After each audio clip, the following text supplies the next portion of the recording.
അലാസ്കയിൽ സംഘർഷങ്ങൾ വർദ്ധിക്കുന്ന സാഹചര്യത്തിൽ വീണ്ടും വിമാന അപകടങ്ങൾ വർദ്ധിച്ചു വരുന്നത് വലിയ ആശങ്കകൾക്ക് വഴിവെക്കുകയാണ്. പെറുവിലെ നാസ്ക നഗരത്തിന് സമീപം വിനോദസഞ്ചാരികളുമായി പോയ ചെറുവിമാനം തകർന്നു വീണ് 13 മരണം. സെസ്ന കാരവൻ C-208 വിഭാഗത്തിൽപ്പെട്ട വിമാനമാണ് തകർന്നത്. നാസ്ക ലൈൻ പുരാവസ്തു കേന്ദ്രത്തിന് മുകളിലൂടെ പറക്കുന്നതിനിടെയാണ് വിമാനം തകർന്നു വീണത്.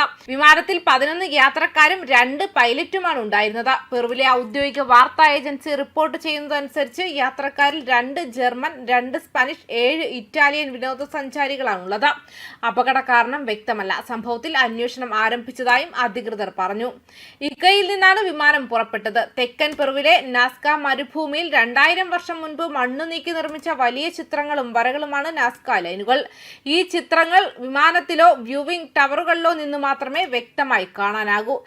അതേസമയം കഴിഞ്ഞ വർഷം അലാസ്കയിൽ നടന്ന മാരകമായ വാണിജ്യ വിമാനാപകടത്തിന് കാരണം കഴിഞ്ഞ ദിവസം പുറത്തു വന്നിരുന്നു. അമിത ഭാരം വഹിച്ച യാത്രാ വിമാനത്തിന്റെ പൈലറ്റ് മഞ്ഞുമൂടിയ കാലാവസ്ഥയിൽ ശ്രദ്ധ തിരിക്കുകയും തന്റെ വിമാന വേഗത ശ്രദ്ധിക്കാതിരിക്കുകയും ചെയ്തതായി തോന്നുന്നു. ഇത് വിമാനത്തിൽ ഉണ്ടായിരുന്ന 10 പേരുടെയും മരണത്തിലേക്ക് നയിച്ച അപകടത്തിലേക്ക് നയിച്ചതായി ദേശീയ ഗതാഗത സുരക്ഷാ ബോർഡ് നിഗമനം ചെയ്തു. 2025 ഫെബ്രുവരി 6-ന് ബെറിംഗ് എയർ ഫ്ലൈറ്റ് 445 സർവീസ് നടത്തിയിരുന്ന Textron aviation Cessna 208B caravan പടിഞ്ഞാറൻ അലാസ്കയുടെ തീരത്തു നിന്നും അപ്രത്യക്ഷമായി. വിമാനമാർഗം മാത്രം എത്തിച്ചേരാവുന്ന വിദൂര മത്സ്യബന്ധന ഗ്രാമമായ ഉനലക്ലീറ്റിൽ നിന്നും നോമിലേക്ക് ഏകദേശം 180 മൈൽ പറക്കലിനായി വിമാനം പറന്നുയർന്നു. US കോസ്റ്റ് ഗാർഡിന്റെ അഭിപ്രായത്തിൽ നഗരത്തിന് ഏകദേശം 34 മൈൽ തെക്കുകിഴക്കായി പൊങ്ങിക്കിടക്കുന്ന ഐസ് പാക്കിൽ വിമാനത്തിന്റെ അവശിഷ്ടങ്ങൾ പിന്നീട് കണ്ടെത്തി.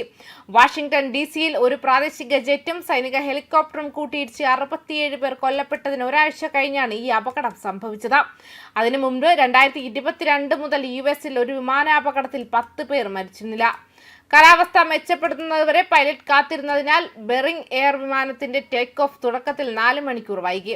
പക്ഷേ ഒടുവിൽ പൈലറ്റും 9 യാത്രക്കാരുമുള്ള വിമാനം പറന്നുയർന്നു. ഏകദേശം 40 മിനിറ്റിനു ശേഷം വിമാനം താഴേക്കിറങ്ങാൻ തുടങ്ങിയപ്പോൾ ഐസ് അടിക്കുകയായിരുന്നു. ഏതാണ്ട് അതേസമയം തന്നെ നോമിന്റെ റൺവേകൾ 10 മുതൽ 15 മിനിറ്റ് വരെ നീണ്ടു നിൽക്കുന്ന ഡി ഐസിംഗിനായി അടച്ചിട്ടതായി NTSB റിപ്പോർട്ട് ചെയ്തു.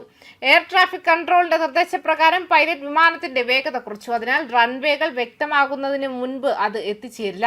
5 വർഷത്തിൽ താഴെ മാത്രം പഴക്കമുള്ള വിമാനത്തിന്റെ അവശിഷ്ടങ്ങൾ പരിശോധിച്ചപ്പോൾ അതിലെ ഡി ഐസിംഗ് സംവിധാനങ്ങൾ പ്രവർത്തിച്ചിരുന്നതായും ഐസ് അടിഞ്ഞുകൂടൽ അപകടത്തിന് കാരണമായില്ലെന്നും NTSBയുടെ റിപ്പോർട്ട് പറയുന്നു. അപകടത്തിന് മുൻപ് ബെറിംഗ് എയർ പതിവായി സുരക്ഷിതമായ ഭാരത്തിന് മുകളിലൂടെ വിമാനത്തിന് പറത്തുകയും ഐസിംഗ് അവസ്ഥകൾക്ക് തെറ്റായ പരമാവധി ഭാരം ഉപയോഗിക്കുകയും ചെയ്തുവെന്ന് റിപ്പോർട്ട് ചൂണ്ടിക്കാട്ടി.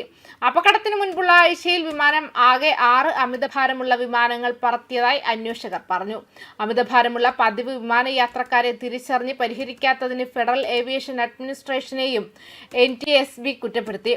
വിമാനത്തിന് അമിതഭാരം ഉണ്ടായിരുന്നതിനാൽ അത് സ്തംഭനാവസ്ഥയിലാകാനുള്ള സാധ്യത കൂടുതലാണെന്ന് NTSB കൂട്ടിച്ചേർത്തു. വിമാനം ഉയർന്നു നിർത്താൻ ചിറകുകൾക്ക് മുകളിലൂടെയുള്ള ആവശ്യത്തിന് വായുസഞ്ചാരമില്ലാത്തപ്പോഴും വേഗത കുറവോ വിമാനം മുകളിലേക്ക് ഉയർത്തുന്നതോ കാരണം ഇത് സംഭവിക്കാം. വിമാനം അപകടകരമായി വേഗത കുറച്ചപ്പോൾ ഓട്ടോ പൈലറ്റ് വേർപ്പെടുത്തി.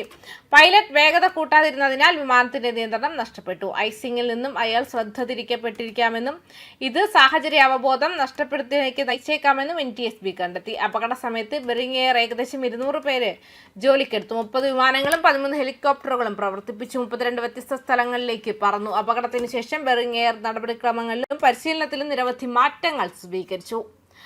ന്യൂസ് ഡെസ്ക് കർമ്മ ന്യൂസ്.